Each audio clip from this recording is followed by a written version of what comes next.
Israël-Iran, ce dimanche 15 juin, les frappes continuent au Moyen-Orient. Au troisième jour de ce conflit, de nouvelles frappes ont été menées ce matin par l'Iran en Israël. En riposte, des bombardements israéliens ont visé des cibles sensibles à Téhéran. Le conflit entre ces deux ennemis historiques s'intensifie. Avant l'aube, les sirènes ont retenti à Jérusalem et Tel Aviv. L'Iran a lancé cette nuit une série de missiles sur le territoire israélien, provoquant au moins 10 morts et plus de 200 blessés selon les autorités israéliennes, portant à 13 le nombre de morts, dont des enfants en Israël depuis vendredi.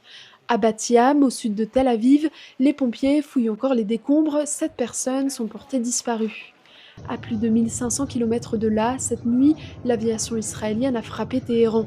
Leur objectif, atteindre les sites liés au programme nucléaire iranien.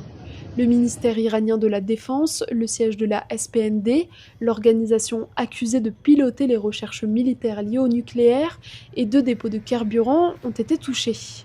Ce matin, un épais nuage de fumée s'élève au-dessus de Téhéran. Malgré les incendies, les cafés et les magasins ont rouvert, mais les autorités ont demandé aux employés de travailler à distance. Cette montée des tensions s'inscrit dans une guerre de longue date autour du nucléaire iranien. Israël, seule puissance nucléaire supposée de la région, affirme vouloir empêcher l'Iran d'obtenir l'arme atomique. Le Premier ministre Benjamin Netanyahou a déclaré vouloir frapper tous les sites du régime iranien. De son côté, l'Iran dément vouloir développer l'arme nucléaire et défend un programme civil. Des discussions étaient prévues ce dimanche 15 juin entre l'Iran et les États-Unis, mais elles ont été annulées. Le ministre iranien des Affaires étrangères a affirmé ce dimanche matin que son pays disposait de preuves solides sur un soutien des forces américaines à l'attaque sans précédent lancée par Israël contre le territoire iranien vendredi.